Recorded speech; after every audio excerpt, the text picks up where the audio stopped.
Deuteronomy 15 continues with the Lord's laws concerning helping the poor and the disadvantaged. God's character is such that he places the needs of the poor as a high priority. But he also places the responsibility of caring for the poor on the shoulders of every individual in the community of those who are set apart for God, with those having the most expected to do the most. And as we prepare to read chapter 15, take notice that the God principle of release or remission is front and center. More specifically, here in this chapter, it is release from debt and bondage. Now, we're going to examine this concept very carefully because release or remission is one of the principles upon which mankind's salvation rests.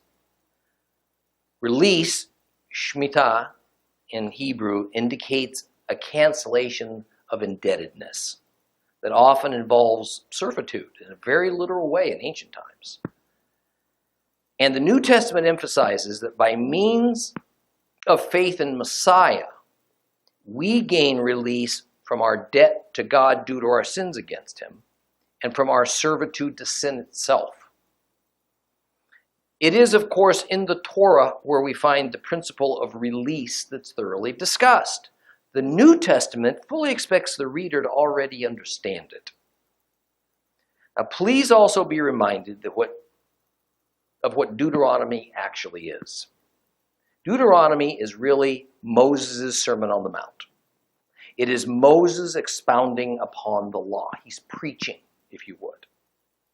Therefore, Deuteronomy will take a stated principle or a law, a commandment, many of which we've encountered in earlier books of the Torah, and then go on to explain its meaning and intent and how the principle needs to be carried out.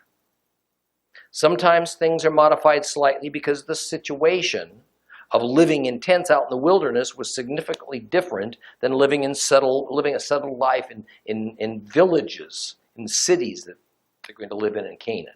So let's read Deuteronomy chapter 15 all the way through it. Open your Bibles to Deuteronomy chapter 15. If you have a complete Jewish Bible, it's page 214.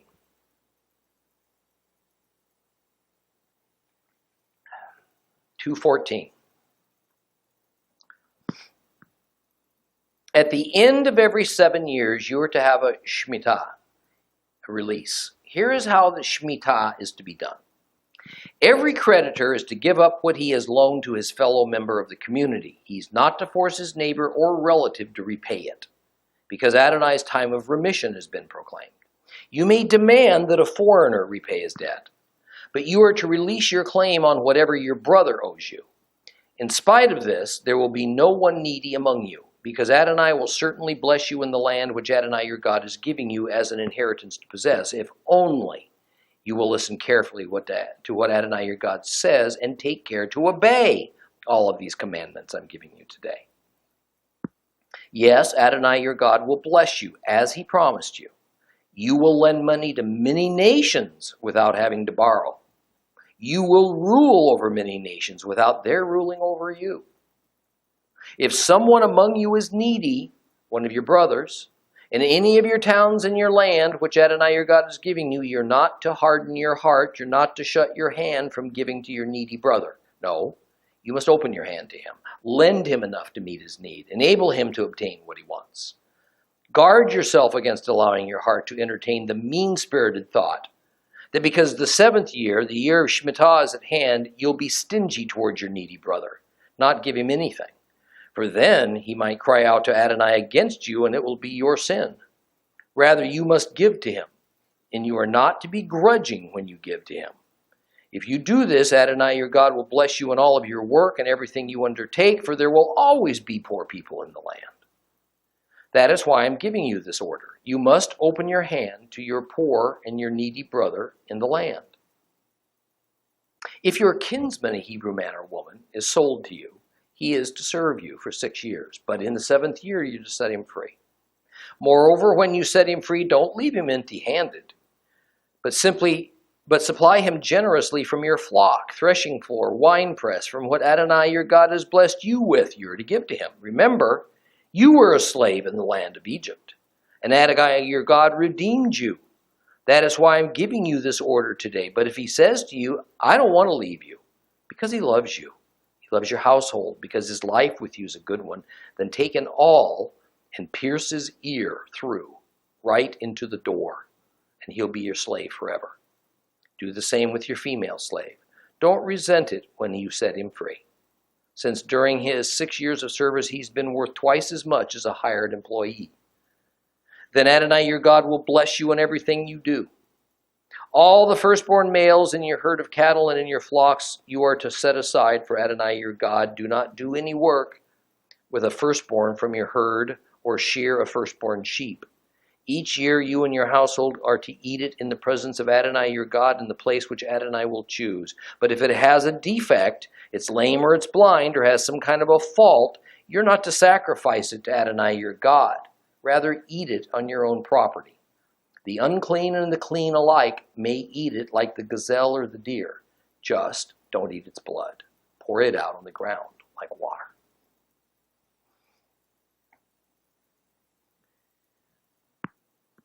Within the first 18 verses, we find a set of 3 provisions of the law that are designed to properly care for and protect the most vulnerable, the most dependent of Israeli society, the poor.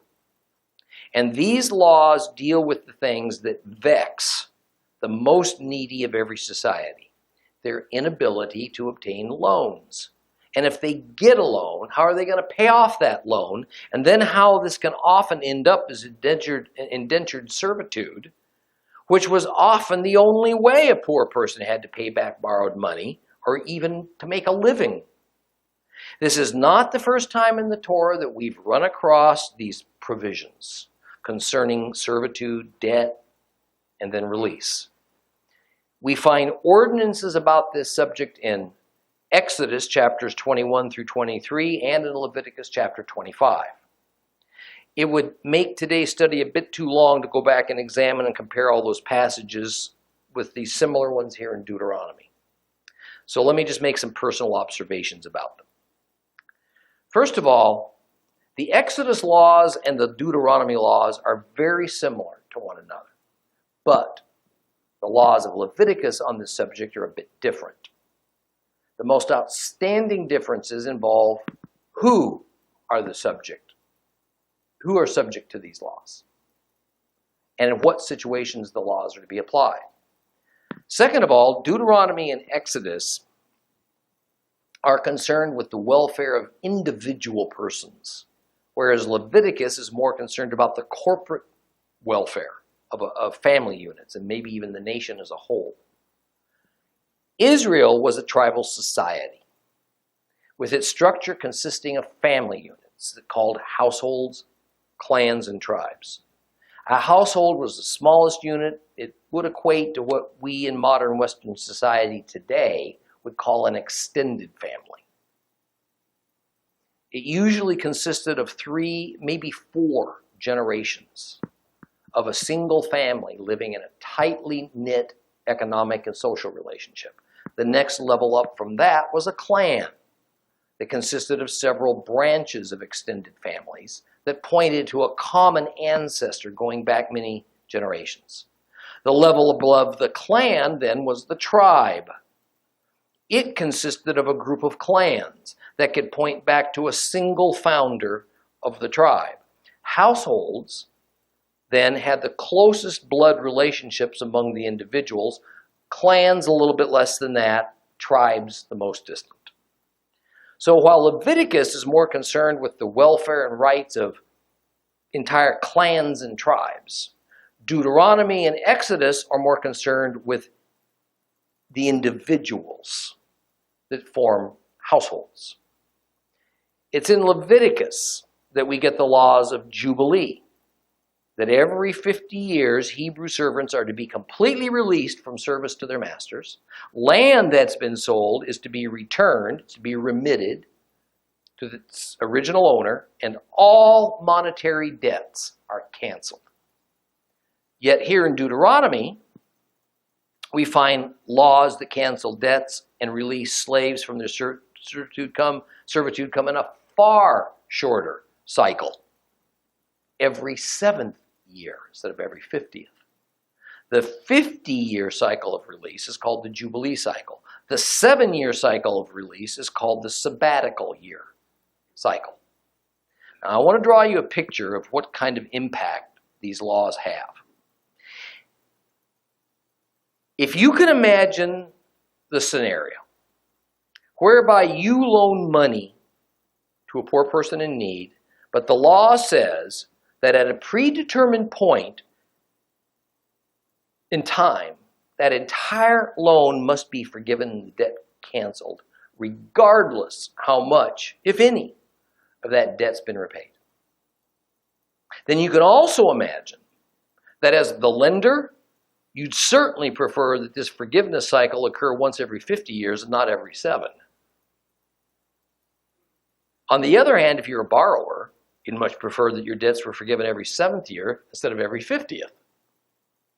So as you can probably also imagine, the sages and the rabbis have had a field day since the Torah was written, trying to determine just how to reconcile the laws of release as stated in Deuteronomy and Exodus.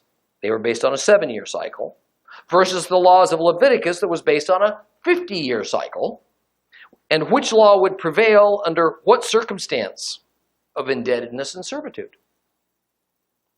Theologically speaking, the apparent discrepancy between the laws of release of Leviticus versus those of Deuteronomy and Exodus presents us with a challenge to try and reconcile them. The standard method to make all these laws come into harmony rather than conflicting with each other, on their face has generally been to say that the 7-year cycle of release, what's intended is not complete cancellation of the debt, but rather only that payments towards paying off the debt can't be collected during that 7th year of each 7-year cycle. In other words, the payments on the debt are simply postponed for a year. But then after that year, the payments are due again. But after a series of seven of the 7-year sabbaticals, 49 years, and the following year, the Jubilee year, the 50th year, indeed debts are to be completely canceled, not simply the payments postponed. The logic behind that reasoning is that one of the laws of the sabbatical year, the 7-year cycle, is that the ground is to be worked for 6 consecutive years, and then in the 7th year is to lie fallow in order for it to rest and rejuvenate. Since Israel would, especially when they first entered Canaan, be primarily a farming society, it follows that a peasant Hebrew who owed money couldn't possibly pay it back during the year that he was forbidden by law to even grow a crop. How do you do that? It would be like making a law in the USA that every worker was to be given a furlough without pay for 1 year in every 7, but he still had to maintain all of his debt payments. A reasonably well-to-do person could plan for such a regular event by putting away 1/6 of each year's income, so in the 7th year he had sufficient.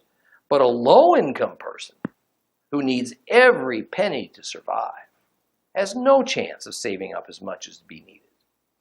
The poorest of the poor didn't own land, and they had to glean their food from the corners of fields belonging to others. Well, they were even in an even worse position.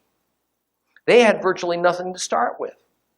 They had no means to store up grain and supplies or save money during the 6 years of divinely authorized field use so that they could draw from their storage, their savings account if you would, during the 7th year when growing was prohibited. Yet even those desperately poor might borrow money from time to time to survive. Then as now, the poorest were the most sensitive to any kind of economic disruption. And please understand, a forced stoppage of growing crops for a full year every 50 years was pretty disruptive. But a stoppage every 7th year?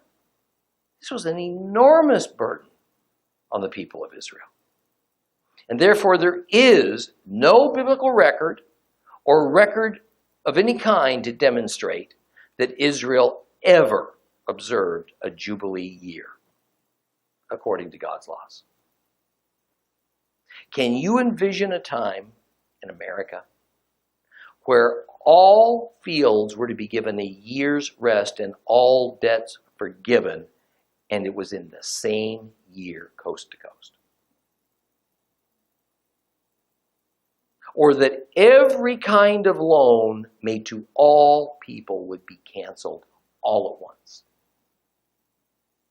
The economic consequences would be catastrophic. Yet it is true that things weren't then in their economic system like it's with us today. One of the issues we need to understand is how and for what purpose the lending of money operated in those days. At first, particularly during the time of Moses until about the time of King David, lending money among the Hebrews was usually directed towards the poor and the needy. It was rarely a business proposition. Usually it was an act of kindness, albeit an act of kindness demanded by God. Loaning money, often in the form of food or seed grain, was designed to ensure that peasants and widows and orphans and the sick could survive. Only later did lending become a profitable business. When loaning money to the poor, generally the law was no interest could be charged among Israelites, so no profit could be made by the lender. Of course, in order to make a profit, charging instant interest was a given. So methods were eventually developed to do this, but it was never meant to apply to what had always previously been a matter of charity to the poor. So I want to put this in the form of a God principle. Lending money from a biblical perspective was not about a businessman making money or an investor investing in loans. Instead, it was about the more well-to-do in Hebrew society assisting those dependent people in Hebrew society, usually called brethren or kinsmen, who at times had no other way to get by a rough period without someone lending them some money. Lending was the cornerstone of the Israelite welfare system. When we fast forward a few centuries in the Bible, we'll find that indeed lending eventually did become a business. But generally speaking, it was not Hebrews who were the bankers, at least not at first. Rather, it was Hebrews who were the borrowers from the foreign lenders. Lenders for profit were generally looked down upon by the Hebrews as dishonest thieves. Therefore, it was the rare Hebrew who would become a banker, no matter how lucrative it could have been, because he would also have become a pariah in his own society. It's generally remained that way within Israel until the fall of Jerusalem to the Babylonian king Nebuchadnezzar in the 6th century BC. In Babylon, Jewish culture changed dramatically.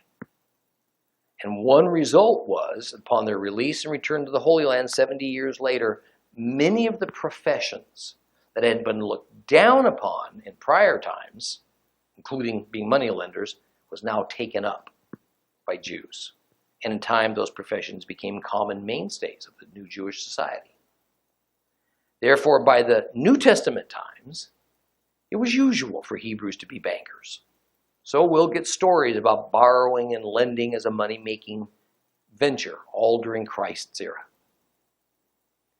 Now, just understand that the purpose of borrowing and lending in the Torah became perverted by the time of Yeshua.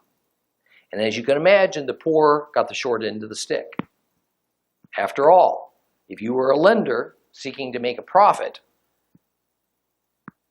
who would you rather loan money to?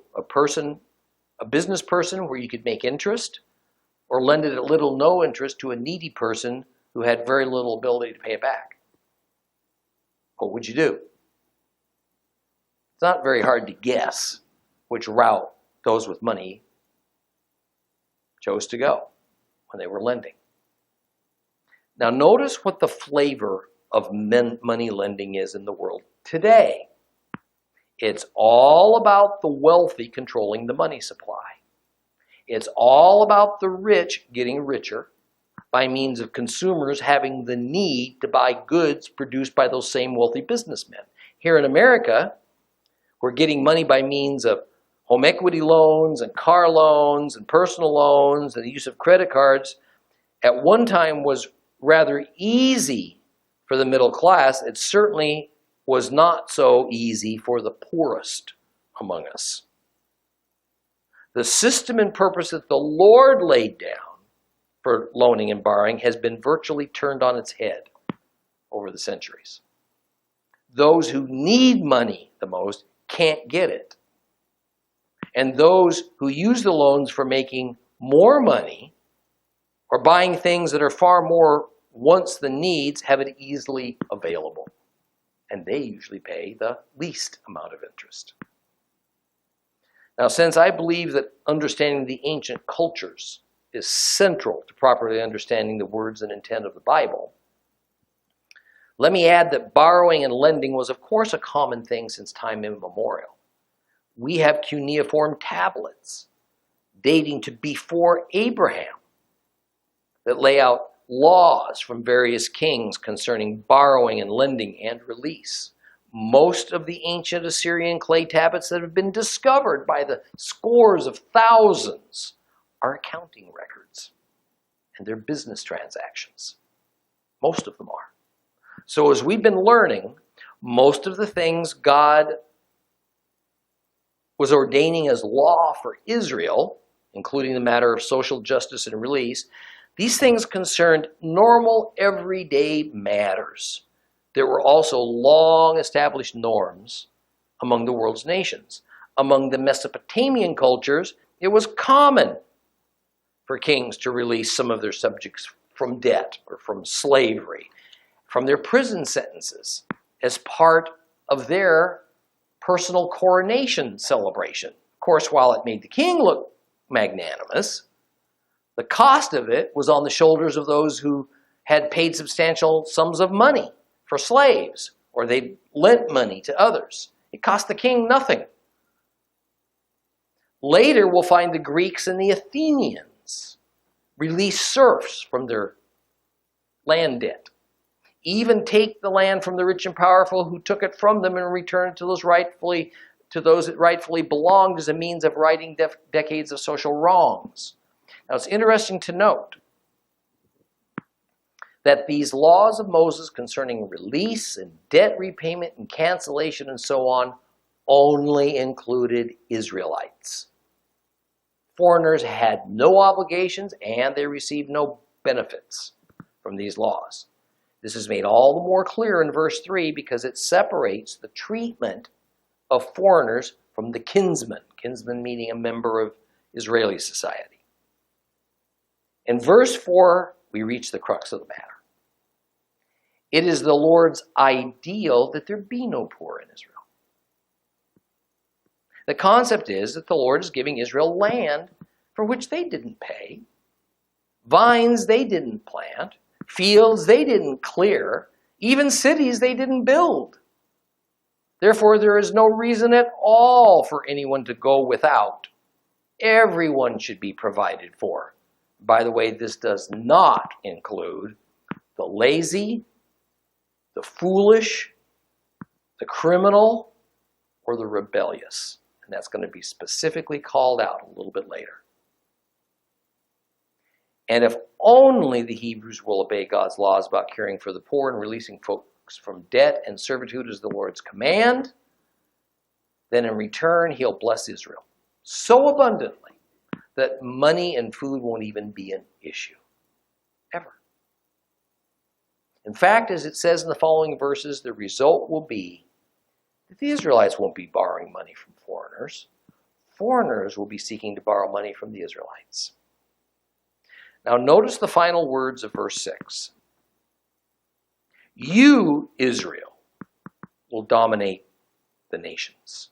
They will not dominate you. This is completely connected with the few words preceding it, which talks about lending money. The idea is that whatever person or society who lends money to another has a measure of domination over the borrower. I want to tell you a dirty little secret. The reason that America is so hated in many areas around the world is not so much because of our spiritual beliefs, as many might like to think. It's because we lend so much money to poverty-stricken third world nations, and then we demand repayment. They know this makes us dominant over them, even if we don't make any overt attempts at domination. They know that if we would show them mercy and release them from their debt to us, it would free them. It would lift an impossible burden off of their backs and hardly put a dent in our economy. Debt is enslaving. Believe it. Debt is enslaving. Debt creates social economic classes. Debt creates anxiety, bitterness. Debt controls the debtor. This principle of the lender being dominant over the borrower is at the heart of so many proverbs, so many New Testament commandments for the one who trusts the Lord to avoid borrowing, except perhaps for sheer survival. The New Testament cautions us that debt is equivalent to slavery to the one who borrows the money. It does not make borrowing or lending a sin per se. It's more a matter of wisdom versus foolishness. I want to expound a bit more on verse 4. There shall be no needy among you. This is one of those classic if-then dynamics that's at the center of the Mosaic covenant. If Israel will do thus and so, then God will bless them in some way. One of the areas I think most neglected within Yeshua's church and perhaps the synagogue is an understanding of just what the Bible means, what it speaks of blessings and curses of the law. Evangelical Christians especially like to point to Paul's letters as he uses the phrase, the curse of the law, on a few occasions, and say that it means, well, the law is bad. This is really pretty easy to explain, so I want to address it right here and now. Every law of God has two sides to it. A curse if it's disobeyed, a blessing if it's obeyed. It's that simple. The curse involves several elements. First, the curse is the result of sin, since being disobedient to God's laws is the definition of sin. The ultimate spiritual curse of law breaking, of sin, is eternal death. The intermediate earthly and physical result of sin ranges from a minor penalty all the way up to being executed.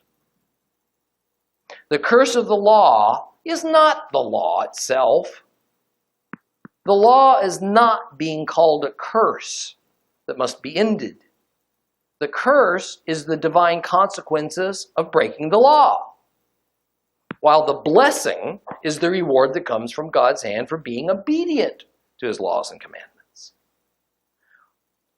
What disciples of Yeshua, disciples of Christ, are saved from is the eternal spiritual consequence, the spiritual curse of breaking the law. And that consequence is eternal separation from God. We're not saved from divine or civil discipline here on earth, nor are we saved from the requirement to be obedient to God's commandments.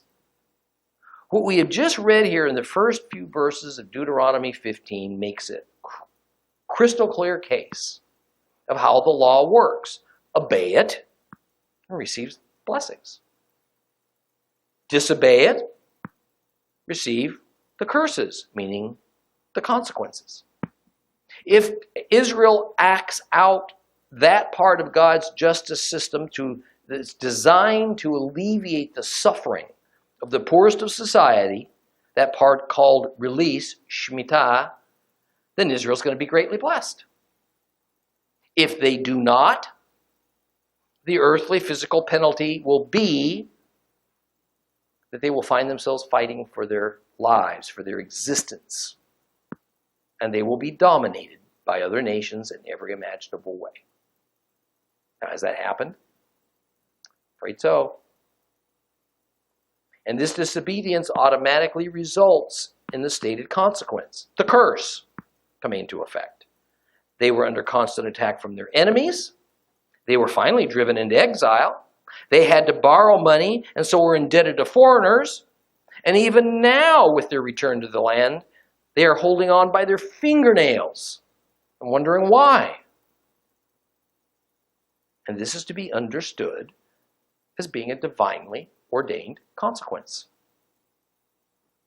Now, verse 9 takes on the thought that would be the most likely to enter the mind of a person who had the wherewithal to be a lender to the poor under the rules Jehovah had just laid out. Since every seventh year, part of the debt that had not been repaid had to be canceled, and since a Hebrew bondservant who had enslaved himself to a master in order to repay a debt to that master, or simply to have food and a roof over his head, was to be released, set free from his bondage, as each 7-year cycle got nearer to its end, the lender stood to lose more money. See, this 7-year Hebrew cycle was set in the Hebrew calendar. It's not like buying a car with a 7-year loan that begins on the day you drive off the car lot. And then 7 years later, it ends. Instead, each 7-year cycle was simply a repeating cycle of the Jewish calendar. It wasn't tailored to each borrower or indentured servant. So, if a person borrowed money 5 years before the next release date came, the lender collected money from that person for 5 years before the remaining debt had to be canceled. But if that same borrower borrowed money 3 years before the year of release came, the lender would only collect payment for 3 years and have to forgive the rest. What happened if 1 year before the year of release came and a person came to you seeking to borrow money, but you knew this person would have to pay it all back in 1 year or you'd lose the remainder? And there was no way a typical peasant could pay back a sum of money in 1 year. Well, the thought would be that at some point before that year of release came, whether it's the 7-year cycle or the 50-year cycle, that lenders would simply stop loaning money because they didn't want to risk losing most of that money because the date of required debt cancellation was just around the corner. Well, to this the Lord says that if that happens, that poor person whom the Lord cares so much about is going to cry out to him. And the person who refused to lend that money will incur guilt. And further, the Lord says, get used to it. This is how it's always going to be because there will never cease to be needy ones in the land. Here's the thing. We've talked a lot about how the Torah and the law are but God's heavenly ideals put into writing. These laws represent God's ideal justice system. I underline the word ideal because even though this is how God intends for things to be, and one day after Christ returns, it will be that way. Mankind's fall and our current corrupted state makes the actual carrying out of these ideals to their fullest extent a practical impossibility. Sin is just too rampant within humanity for it to be any other way. This is reflected in the comment that despite Jehovah's intention that there is to be no poor in Israel, that's in verse 4, in earthly reality, he says in verse 11, there will always be poor among them that will need mercy and help. Naturally, it is this same concept that Jesus simply requotes in the New Testament when he tells his audience in John 12:8, "For the poor you will always have with you, but you will not always have me." In verse 16, the situation is covered whereby an indentured servant, now remember these are Hebrew servants that are in service to other Hebrews, that this servant would prefer not to be released at the end of the sabbatical cycle or the Jubilee cycle, but to remain in service to his master. The servant is loved. He's happy. He wants to remain with this family. This servant does not have to be released. He can stay if it is at his own choosing.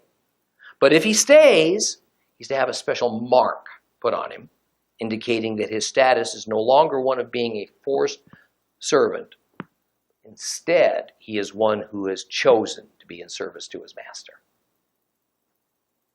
Now, I hope the subtle difference kind of impacts you. There is an enormous difference between living in forced servitude versus committing to offer your service voluntarily. The first is the condition that we are told we have in relation to Satan before we're saved. The second is the condition the scriptures tell us we have in relation to God after we're saved. This mark of having freely chosen to be in service to a master is a pierced ear. Now, why that? Because the ear is the ancient symbol for obedience. The ear is the word picture of listening and being obedient to the voice of your master. Recall, as we've discussed before, the Bible says hearken or listen in English when it's translating the Hebrew word Shema. Shema does not mean a kind of passive listening like enjoying the chirp of a bird or the rhythmic splash of a waterfall. It means to pay attention to what your master is saying and to obey it. The topics of chapter 15 now take a right turn, because beginning in verse 19, it deals with the required and expected sacrifice of the newborn cattle, or rather the firstborn cattle. This falls in line with the regularly repeated demand that all firstlings belongs to the Lord. Firstlings include everything from farm animals to field crops to the tree harvest to sons born to a man. Only after these firstlings are offered to the Lord, thereby acknowledging him as the source and owner of all life, may the worshiper now partake. This was only a more detailed ordinance of the one that existed going back to the time of Adam and Eve. Because in Genesis 4, we find the story of Cain and Abel bringing offerings to the Lord, with Abel bringing the firstlings of his flock. The basics are that once per year, the firstlings are to be brought to the central sanctuary. First, the wilderness tabernacle, later on the temple, where they're to be made a sacrifice by the priests. There and only there may the worshiper eat some of the meat of that particular sacrifice. In other words, a worshiper can't claim to sacrifice an animal to God in his hometown and then eat it. Sacrifice is only available at the place the Lord chooses. This opportunity to sacrifice before the Lord was given 3 times per year, as there were 3 pilgrimage festivals already ordained. Next, the sacrifice had to be without physical defect or blemish. This does not indicate the animal had to be 100% perfect. Rather, one couldn't offer an animal of lesser value. It was the best animal that the worshiper possessed. It was the most valuable animal that they owned that had to be offered. Further, in honor of the missive that the Lord had recently granted, allowing Israel to slaughter meat anytime they wanted to for food now, if a firstling was blemished and could not therefore be offered to God, then it was allowable to use it as a food animal. You know, people are people no matter what era. The ancients were the same as you and me. They were always on the lookout for a good loophole. We say, well, I know God says thus and so, but does he really mean what he says? Really, really, really? How about if we, and then we set forth a case of some extraordinary and unlikely circumstance full of twists and turns and unique conditions, figuring we can maybe qualify for a free pass on a technicality. This is why, after some new law is ordained or an existing law is clarified and expounded upon, the Lord will throw in a reminder of his principles, because his principles never change. Therefore, in verse 22, Yehovah reminds Israel that the laws of firstlings and the laws of secular slaughter for food that he's just discussed did not negate other aspects of those laws just because he didn't repeat them. If they hadn't been defective, or they're okay to be used as regular food. And the ritually unclean among you are eligible to eat these disqualified animals just as there are the ritually clean people among you. But also remember that in every circumstance, the blood from an animal used for food, even if it's from a disqualified firstling, had to be disposed of by means of pouring it out on the ground. I'll close with this thought. I've often heard it said that if Jesus didn't specifically repeat an Old Testament commandment, then we don't have any obligation to it. I don't know where this idea came from. I just see it as very wishful thinking. No such principle exists in the Bible. In fact, Yeshua being God, knowing how we sons and daughters of man think, stops right in the middle of his Sermon on the Mount where he was expounding on the law, just like Moses was doing his Sermon on the Mount in Deuteronomy, and says, don't think I've come to abolish the law and the prophets. I've come to fulfill them. No, not one jot, not one stroke's going to pass from the law until heaven and earth passes away. Pretty clear. Next week we're going to take up the matter of the pilgrimage festivals that we read about again in Deuteronomy chapter 16. Please rise.